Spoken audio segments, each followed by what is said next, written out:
Yo, so Jaws from 1975. I can't believe I haven't watched this movie until tonight. I'm a horror fan, I'm a movie fan, self proclaimed, and the fact that I'm 20 years old and I'm just now watching this movie for the first time is really embarrassing. But I mean, it's one of the most prolific and objectively greatest movies ever made, especially when you look at like the box office numbers and it did, and just the empire it created. I mean, I think Jaws is one of the most popular like movies. I mean, look at all of the parodies, all of the T-shirts. I mean, how often do you see people with just the Jaws T-shirt with like the girl like swimming up to the top of the ocean, the surface? Like, yeah, it is one of just the greatest tales of fiction ever put on the big screen, right? And I'm fully aware of how it was directed by Steven Spielberg, and it had several sequels, and it was the movie that started the summer blockbuster trend. And despite all of that, I'd never seen it until tonight. But goddamn it, I finally got the time or the effort or just the desire to really sit down and see it. A couple of my friends, one of them had already seen it, and the other had, obviously heard of it. Who hasn't heard of Jaws, right? But they had always wanted to see it, and of course, the self-proclaimed horror slash film fan I had to see this, right? I mean, because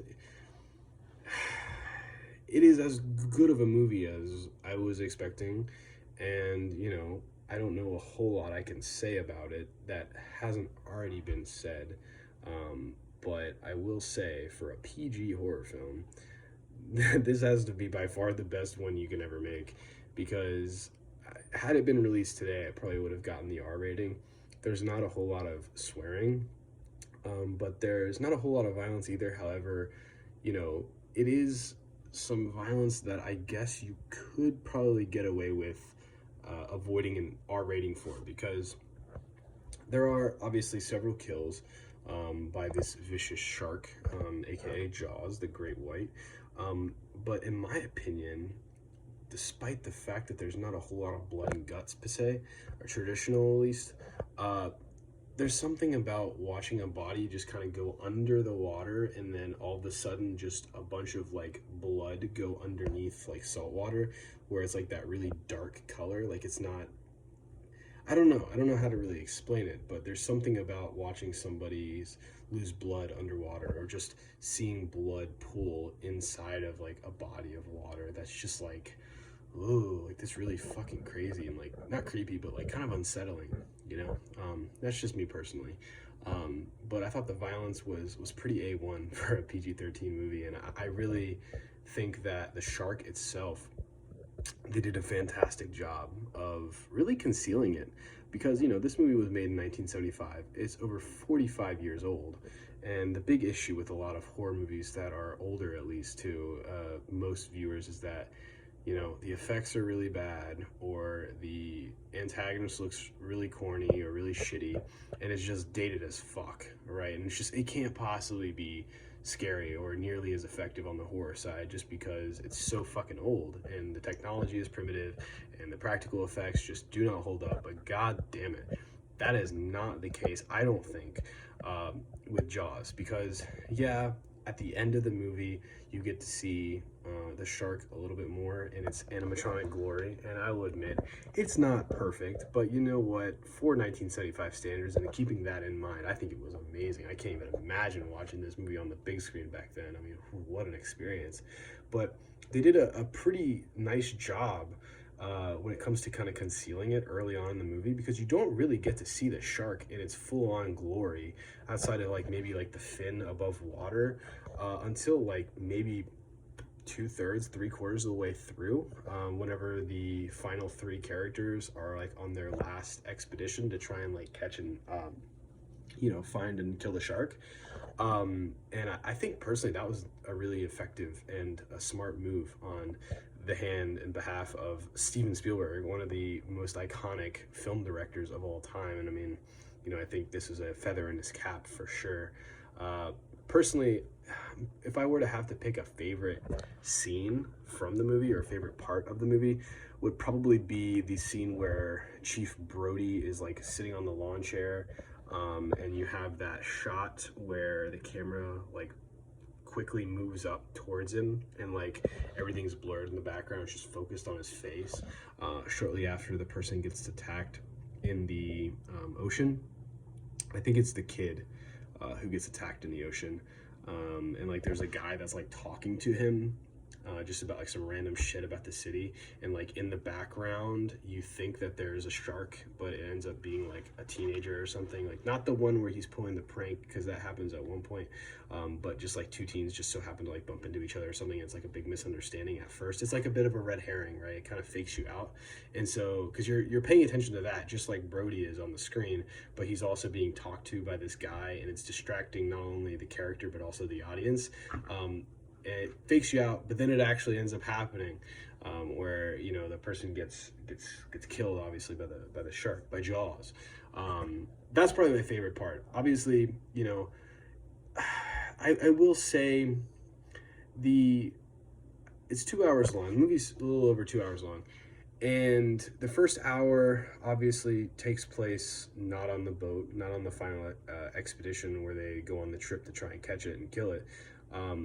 However, I think it's okay. The first part, I think it does a good job. I think the kill scenes and stuff, and the character development is pretty nice when it comes to our main three characters. But honestly, I guess if I were to have an issue with this movie, is that the second act, if you will, when they're on the boat hunting for Jaws, it doesn't necessarily drag, but it definitely goes on for a lot longer than I was expecting.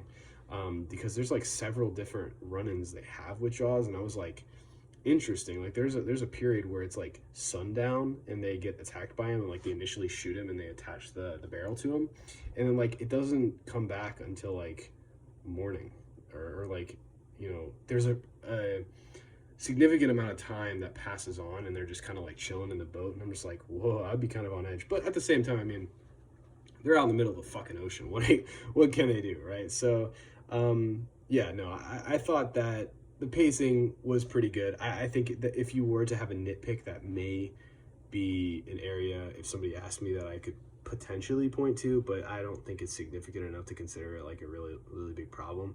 The main characters, you had, I believe his name was Boggs, right?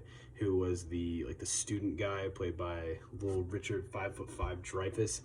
He was probably my favorite character, honestly. And I mean, I liked Chief Brody. I thought he was a pretty cool character. You know, at the beginning, he's kind of a little shithead that probably should, you know, not ACAB so much. But at the end, you know, he turns into, you know, a good guy. He's likable in the end. And personally, with Quint, you know, kind of the all-American, rough around the edges guy who just wants to kill this fucking shark for the money reward, you know, he kind of takes pride in being on the ship that went into Hiroshima, or transported the bomb to Hiroshima, killed hundreds of thousands of innocent lives and affected millions of people's families. Not something you should really be proud of, but it's okay. It's 1975. You know, we weren't aware of the ramifications that would have, although we should have, because it'd been over 30 years. But whatever. No, Quint's a pretty cool character. I mean, all the three main characters that go out on the ship, I like them because they're all different in their own way. You know, you've got Brody, who's kind of in the middle. You know, he's a police chief, you know. But then you got Quint, who's like this, you know, kind of asshole dude who's just trying to kill a shark and doesn't really give a fuck, and has his own way, his way or the highway type mentality. And then you got Richard Dreyfuss' character, who is kind of this geeky dude who has done a lot of research and went to college and gets grilled by Quint for it, and is just, you know, trying to help the best he can. But, you know, his help is kind of, I don't want to say it's belittled a bit by the other two characters, but he's kind of a goat, because at the end of the movie, the ending, by the way, I think is pretty good, right? Rest in peace to Quint. He's kind of a, you know, whatever. Of the three, he's probably my least favorite. But shout out to my boy Boggs, aka Richard Dreyfuss. I think his name is Boggs. I have a really bad memory. But he like fucking jumps, like goes underground in like the little cage, and then like frees himself, and then just chills under some rocks for like the entire final climax. And like by the time Quint gets eaten, and by the time freaking Brody shoots and blows up the shark, he finally decides to come out from under like this like coral reefs or something, where he was just chilling because he was like, I ain't trying to have all this action. Yeah, I needless to say, he's probably my favorite character. I do really hate the mayor of the town. That guy's a piece of shit. He deserves whatever, backlash and penalty that he inevitably gets. Hopefully, I don't know if he does in the sequels. I haven't seen them yet. But yeah, no, the characters I thought in the movie were great. The shark itself I thought was pretty badass. The kills were pretty cool. You don't have to show a shark chomping on people. Clearly, it was effective in my opinion, and legacy wise, I haven't seen the sequels, but I'm sure they went for that more violent approach, and it probably hindered the movie's quality wise because it's pretty much universally panned, as far as the sequels go, that they're just all awful, and none of them are even close to as good as the original, which is whatever. I mean, Steven Spielberg, I don't even think got involved. I believe Brody stuck around for some of them, but anyway, I haven't seen them yet. I think I will at some point, maybe, despite the fact that they have horrible reputations. But yeah, I think their kind of minimalistic approach, violence-wise, and I don't know if for the 1970s if it was really minimalistic, but still, it was a PG-rated horror film, right? I think it was not a bad thing. At the end, with the shark chomping, I guess I could understand how some people might be a little turned off, because despite it being 45 years, if you were to tell me that the movie is dated and the movie, didn't age well, I guess, potentially when it comes to that part of the movie, I could somewhat understand, but otherwise, I think the shark looks great. I really like the scenes where it's like swimming underwater and they use actual footage, because obviously it's a great big animatronic shark. I mean, there's no CG. It's 1975. But even still, in the year 2021, I think the shark looks great, and I think the movie as a whole is great, right? When I watched Exorcist, I was expecting a classic, got a classic. When I watched, Jaws, I guess I was expecting a classic and got a classic. My brain kind of shorted there. I know I've seen a few other 5 out of 5s. There's no issue I have with this movie. If there was, I guess you could say maybe the second half when they're on the boat is a little elongated. I mean, it's a 2-hour-long movie. It could have maybe been cut down to an hour and 40 minutes, hour and 45 minutes. But honestly, you can make the argument for character development, for the 3 guys on the boat that I think is legitimate. I really do. I watched this alongside 2 of my friends. One of them had seen it several times and, is one of their favorite movies, and they loved it. My other friend, similar to me, had known of its status and was really excited to watch it and loved it. And personally, I mean, I would recommend it to horror fans, film fans, obviously. I'd recommend it to just about everybody, because I feel like with Jaws, it's got that quality to it where it's kind of timeless, and that, as a horror movie at least, or just as a concept, a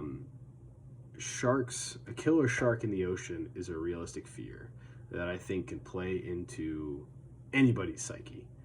And it's scarred people and continues to scar generations and generations of those who are scared to go in the ocean. And I think that that's pretty fucking awesome for a horror movie. 5 out of 5. It's a classic, the official first summer blockbuster. And generally I'd be like absolutely gonna watch the sequels, but knowing how the sequels turn out and how they really like pale in comparison, being an understatement, to the original, I don't know, but I would certainly watch this movie over and over and over again. It's probably one of the best movies that I've talked about so far. Yeah, 5 out of 5. Easy. Classic.